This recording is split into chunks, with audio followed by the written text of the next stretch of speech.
So, ayun, good afternoon, good afternoon, good afternoon, good afternoon, good afternoon, good afternoon, good afternoon.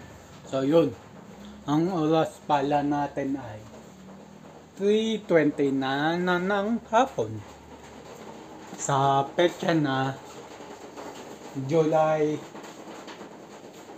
21, 2025. So, yun, kaya ako dito na sa likod magme-merienda muna ako ng kanin kasi napaaga yung yung lunch ko kanina. Mga mga 10:30 nag-lunch na ako. So ngayon nagugutom uli ko. So yun, kakain lang ako and then mag-uurong. So, ayun. Hindi na ako nagbukas ng electric fan kasi malamig naman. Hindi naman siya mainit. Kung tutusin nga mga katambay, ito ang gusto kong klima. Yung hindi malamig, hindi mainit, yung tama lang.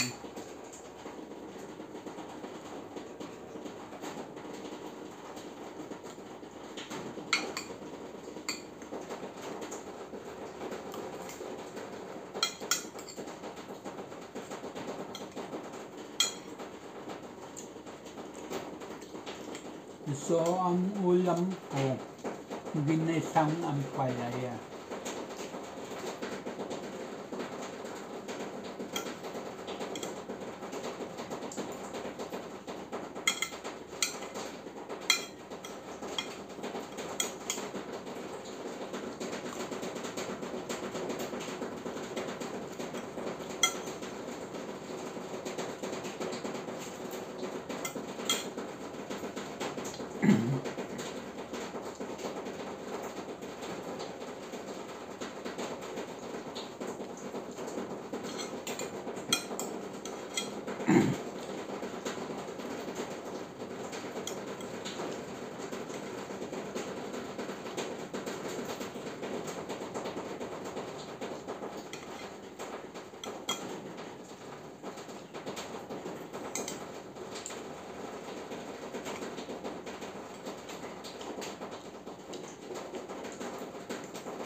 Basta.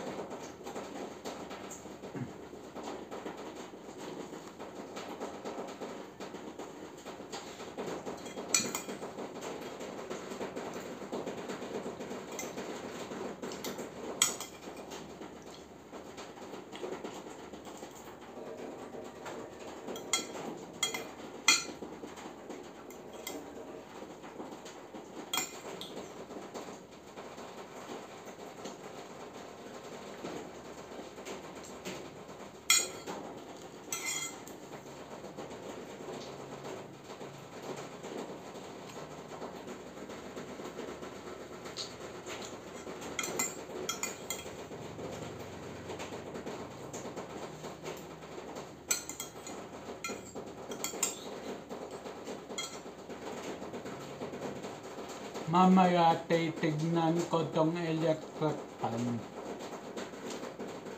kung nabasa yung loob.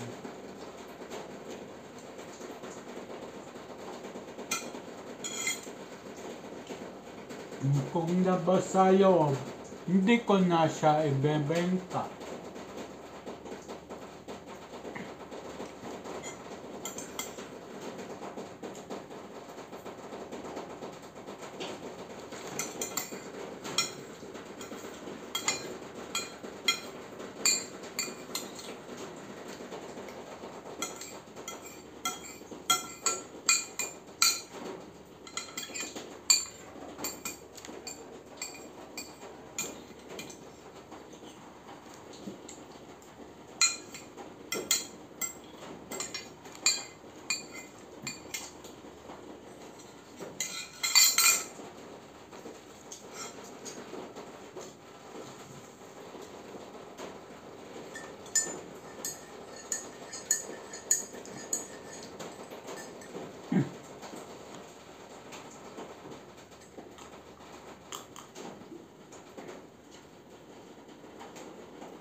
So, yun.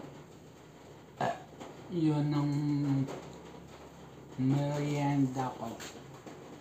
Pero pagka late na ako kumakain ng tanghalian, halimbawa mga 12:30, 1, hindi na ako nagme-merienda. Pero pagka kumakain ako ng 10 or 11 ng umaga, nagme-merienda ako. So, wala din kasi kung almusal kanina. Nagising ako mga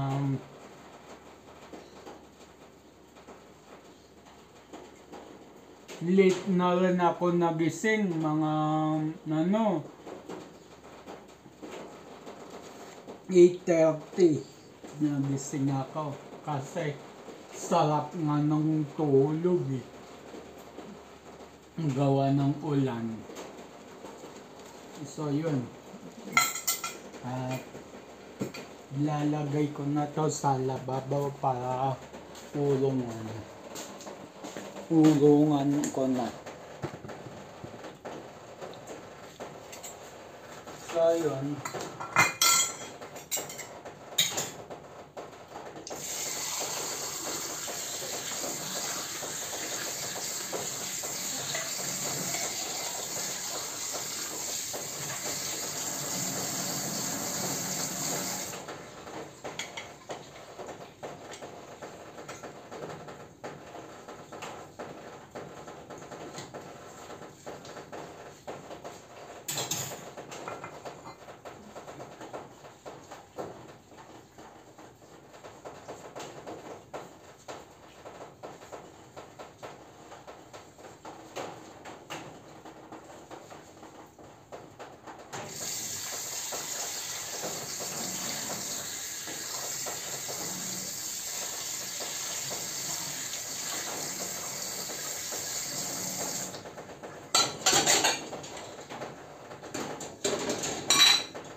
So, yun. May mga problema din ako dito sa bahay. Pero hindi ko na masyadong iniisip. Kumbaga tahimik na lang ako.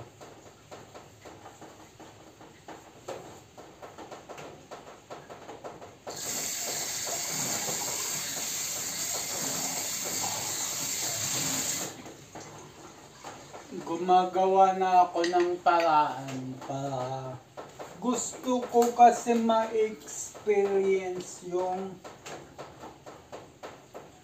ako lang mag-isa nakatira sa bahay, ako mag-asikaso ng kakailanganin ko. Gusto ko yun eh. Gusto kong ipalana sa sarili ko. Pero wala pa akong kakayahan gawin yun.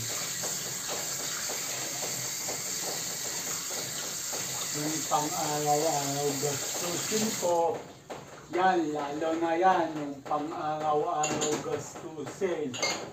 Diyan ako hirap. Although nagawa ko siya dati dahil may naka-support na society sa akin. Pero ngayon wala nang naka-support na society sa akin. Wala na, back to zero na uli ko.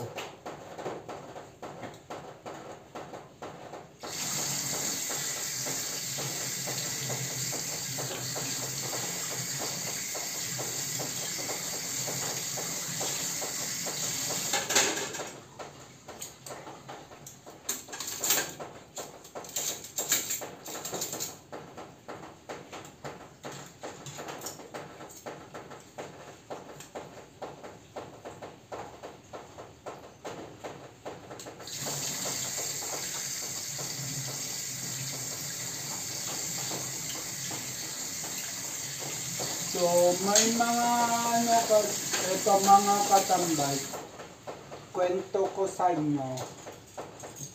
May mga kaibigan ako dati na akala ko ay kaibigan.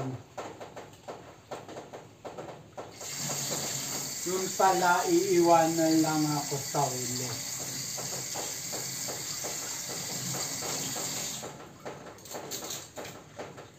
Matagal ko na itong hindi ko naikwento sa mga previous vlogs ko. Ngayon pa lang.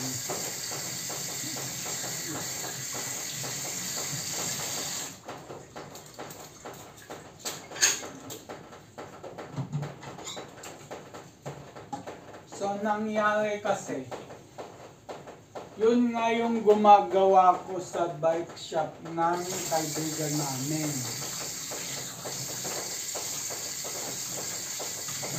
Yung unang kaibigan namin na hindi na rin nagpaparamdam ngayon. So, dalawa kaming mekaniko sa shop niya. Yung isa, iisang subdivision lang kami nakatira at yung isa ako. So yung may-ari ng shop na yun, tiga Caloocan. Minsanan lang siya nabibisita sa shop niya dito sa labasan namin, sa kanto namin.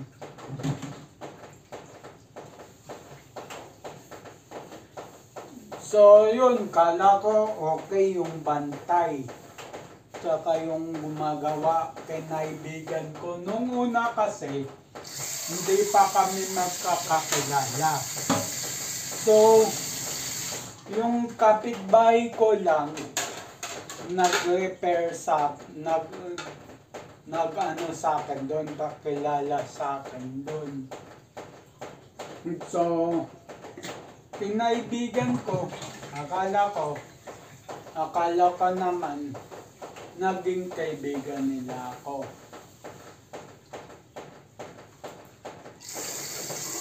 So yun, nung pawala na yung bike shop, humihina na, at ako lumalakas ang gawa ko ng bike, bisikleta.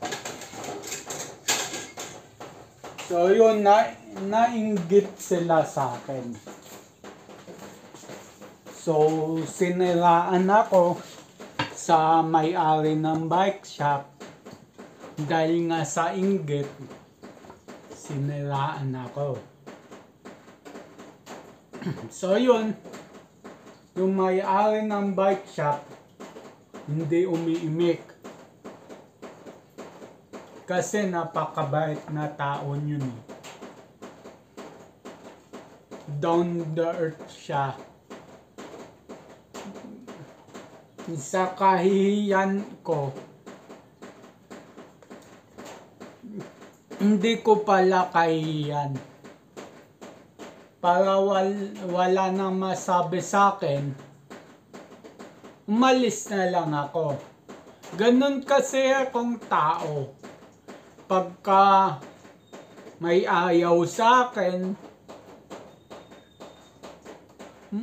umaalis ako para wala nang masabi yung naninira sa akin. So yun, umalis ako ng bike shop na yun. Tapos chinat ko yung may-ari ng bike shop. Sabi ko, kuya, umalis na ako. Yung mekaniko yun na lang talaga yung gagawa dyan. Ako, sideline lang ako dyan. Hindi na ako papasok, sabi ko ganun.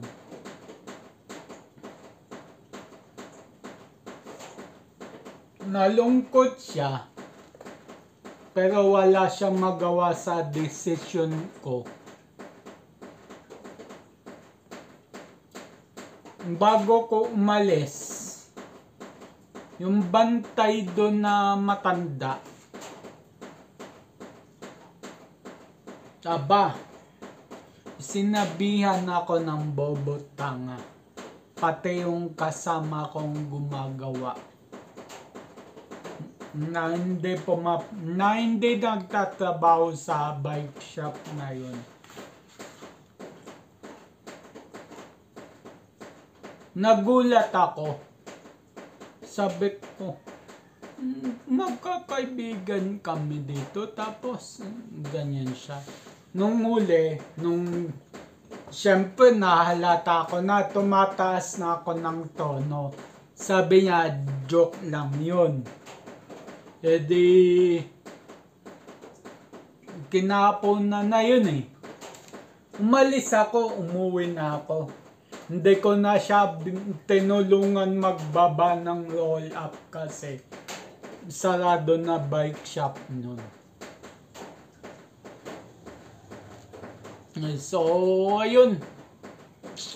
Hindi na ako pumasok kinabukasan. Tapos, yun nga sabi ko kay kuya. May-ari ng shop. Tapos yun, nagkaroon sila ng piso net.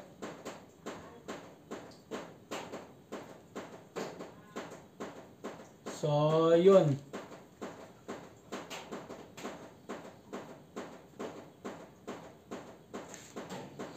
Then computer ako. Saktong dumating yung may-ari ng shop. Kasi napalitan sila ng bantay. Dahil may lakad daw yung bantay. So pumalit yung may-ari mismo, si kuya. Di yun. Sinabi ko, kuya, ganito, ganyan. Nagulat sila ng girlfriend niya. Kasi yung may-ari kasama yung girlfriend na ngayon asawa niya na. So nagulat sila. And then siguro kinausap yung bantay. Mas lalong nagalit sa akin yung bantay ng bike shop. Nung that time na yon, nakapasok na ako sa church. Hindi ko na pinansin. May binato pa nga sa akin eh. Nasira pa nga yung rayos ng bike ko eh. Hindi ko na pinansin. Nung pagkasira ng pagkabato niya, patakbo na ako nun. Natamaan yung rayos, umipit. Nasira, naputol yung dalawang rayos. Sabi ko, napalingon na lang ako sa kanya. Sabi ba naman sa akin, yan ang bagay sa'yo. G.O. ka, sabi sa akin. So ako hindi ko na lang pinatulan kasi ayokong ibaba ang level ng utak ko sa utak niya. So hindi ko na lang pinatulan. Inakay ko na lang yung bike ko papunta sa kabilang bike shop ng tropa. At pagpunta ko doon, sabi ko, "Pre, may rayos ka ba dyan ng 26?" Sabi ko. Paggawa nga ere. Dahil binato ng dating kaibigan natin eh. Sabi niya. Nung sinabi ko yung pangalan. Ganun ba? Sige. Dito. Siyempre, hindi na ako gumawa eh. Wala naman akong pang-alignment eh. So, yun. Tinanggal nilang yung gulong sa likod. Buti, madaling tanggalin yung gulong ko. Although, yabe type siya. Pero, may pang-baril sila. Tinanggal. Gulong ko kasi sa harap ng bike, naka-quick release. So, madali talaga yan. Dito sa likod, yabe type. So, bala ko nga dati, ipa-quick release yung likod. Kaso bumibigat ako, baka masira lang yung quick release. Sabi ko, wag na. Nabili ko kasi tong rim set na to. Diyan na yan. So, hindi ko na pinalitan. So, but anyway, dun pala tayo sa kwento. Nung nagawa na yung bike at naiuwi ko na. Nag-bike na ako pa uwi. Wala na yung ng bato ng bike ko. Wala na. So, nung kasama niya, yung dating kaibigan din naman na mas matangkad pa sa akin.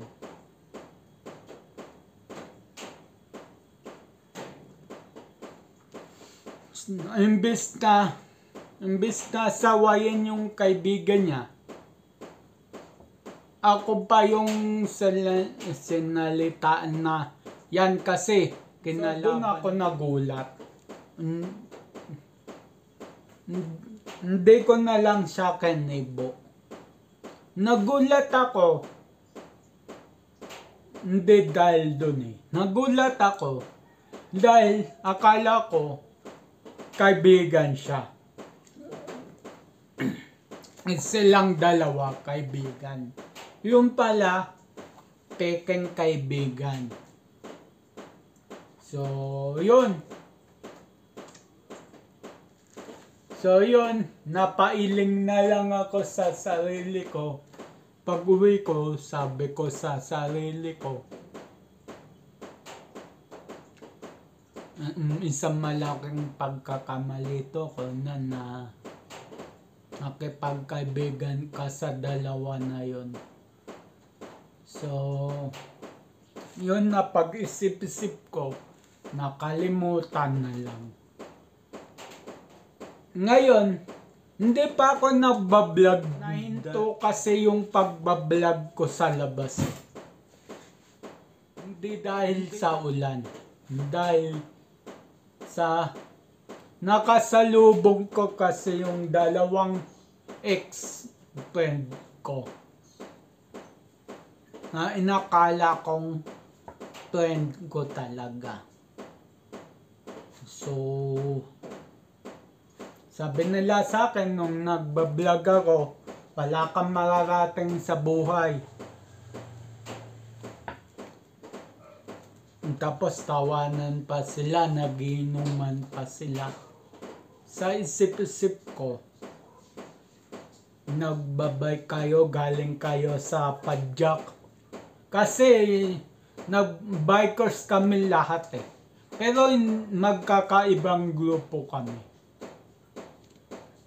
Sa isip-isip ko, bikers sa kayong dalawa tapos nag-iinuman kayo. Hard pa iniinom nyo. Tapos balaw nyo light. So napailim na lang ako pero hindi ko pinalata sa dalawa. Malis ako, tuloy ako sa pagbablog nyo. Yun ang kauna-unahang vlog ko. Na naglalakad ako sa loob ng subdivision.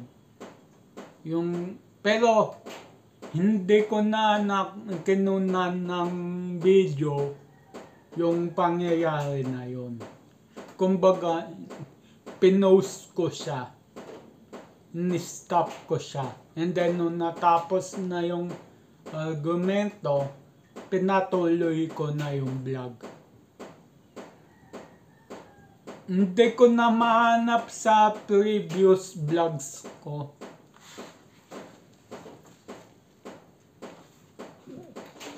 So, yun. At pagtapos yun, yan, umangat-angat-angat na ako sa buhay. Marami na akong naging customer. Sira pa rin ng sira sa akin. Kasi yung ganyan daw ako, ganito daw ako. So,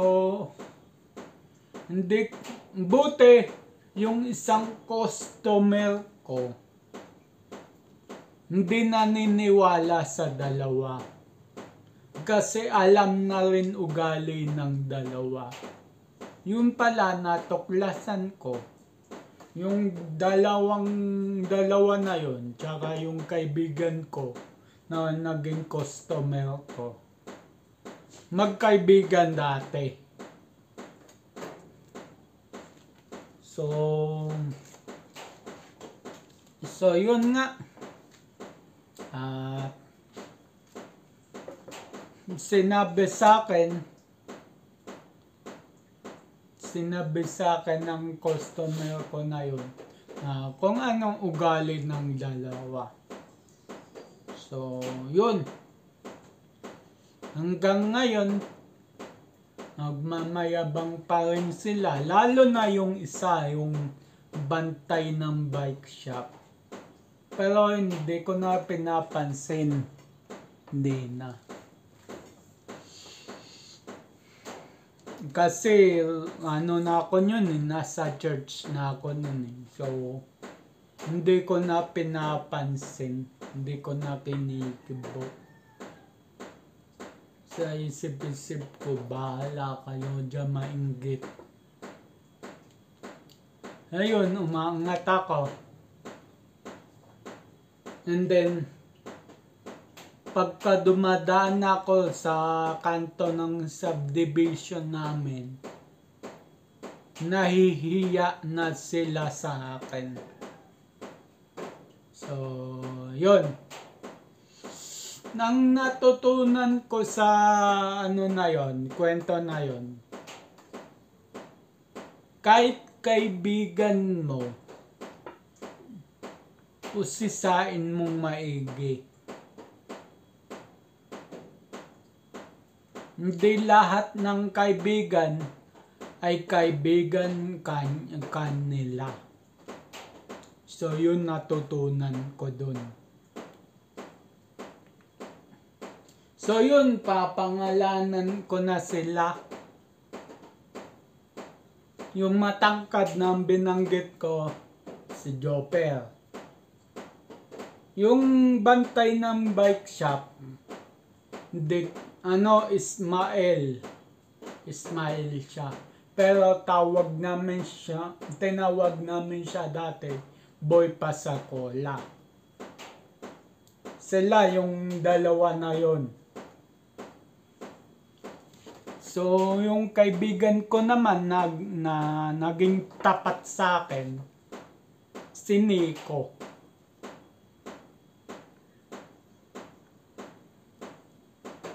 So, yun. May hindi na kami nakakausap ni Nico kasi may trabaho siya, busy siya. Miski ako, busy din ako. So, hindi na nga siya gano'n nakakapag social media si Nico So, yun. Tapos na ako kung magmerienda, tapos na ako mag-ulong. And then, itong electric fan na to, hindi naman basa yung taas, yung baba lang. So, ayun, papatuyuin ko muna yung switch. Kasi nandito switch niyan sa baba. So, ayun. So, yung mga katambay, hanggang dito na lang ang vlog ko. So, ayun. Abang na